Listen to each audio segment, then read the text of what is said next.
Hello everyone, 2357 here and welcome back to another video. In today's video I am going to be starting a new series in which I will be explaining mob farming mechanics in detail. This is just the first episode, so I'll be covering the basics in this one, but in the future I do plan on going in depth and explaining the mechanics as far as I can.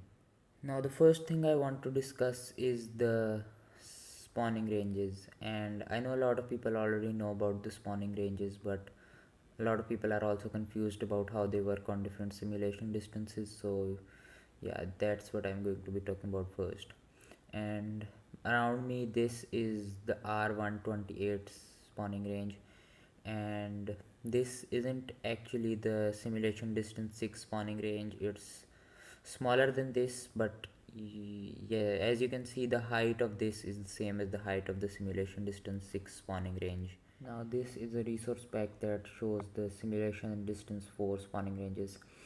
The inside circle is the R23, which is the non-spawnable area inside, which is too close to the player, and the red sphere is the R44 range, which is the maximum distance mobs can spawn at.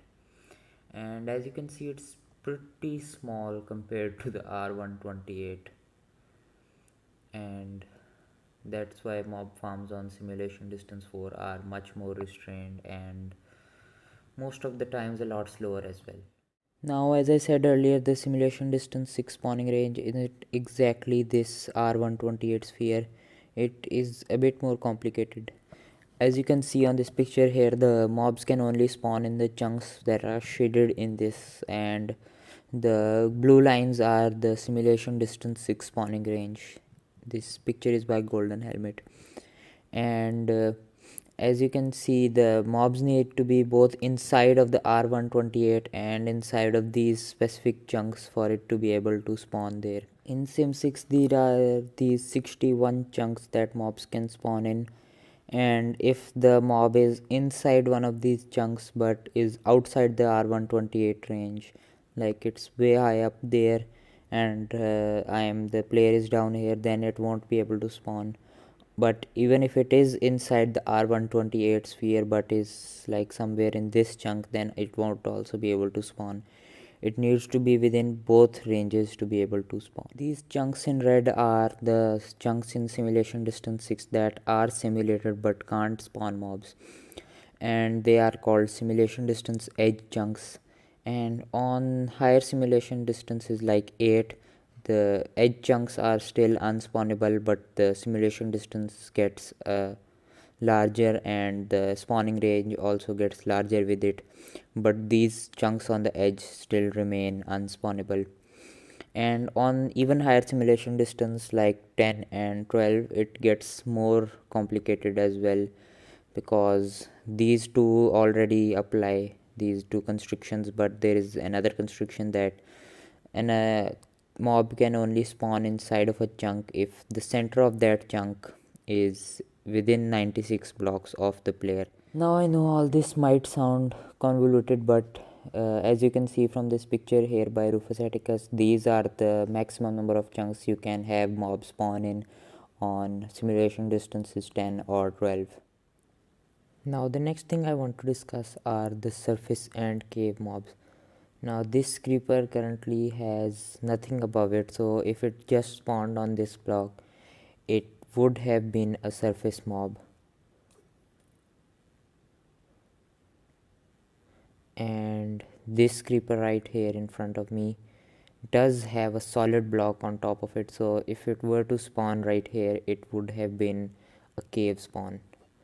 Now looking at this, which one of these do you think are surface and cave spawns? Well, glass blocks don't block the surface spawn, so if you have a glass block above some spawn spot, then below it surface spawns can still occur. But if you have something like this where there is a solid block and then a glass block on top of it, that does not work, and this creeper will be a cave mob. If you have multiple layers like glass and ice that also don't, both of these don't block surface spawns, then the surface block spawn won't be blocked either. But ice is a weird block because it does allow surface spawns below it, but if a creeper were to spawn here, it would be a cave mob because the surface spawns only occur at the topmost block. So this ice is actually spawnable, so if a surface spawn was to occur, it would occur here, and then any spawns below it would be cave spawns, even if they don't have anything solid above them. Now if you want to know which blocks exactly do block surface spawns and which don't, then I'll leave a link to a document by Rufus Atticus that lists all the block properties. Now that's enough about how mob spawning works in this video. Now let's talk about some mob farms. In mob farms there are two main things that can affect your rates: the spawn spots and the kill time.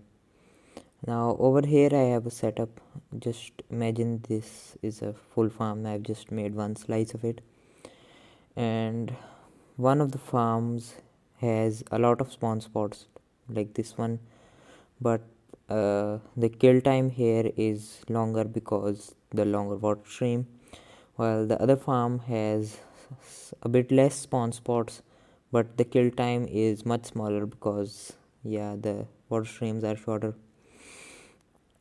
Well, this one has a shorter kill time, so it should be faster, but it's slower as well because the spawn spot number is lower. Well, you can actually find a balance between the two for a specific size of farm.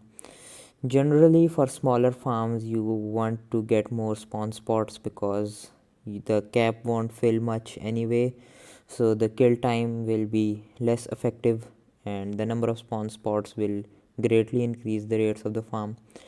But for larger farms you would prefer to decrease the kill time, and you already have a lot of spawn spots anyway. That is all for episode 1, and if you guys really do want to learn more about mob farming, then make sure to subscribe. And the best thing that I can recommend is that you join Discord servers like Analyzing Minecraft or our server, the Bedrock Mob Farming one, if you really do want to learn more about mob farming. Or you can also check out some other YouTube channels with good mob farms. I'll leave the links to some in the description below.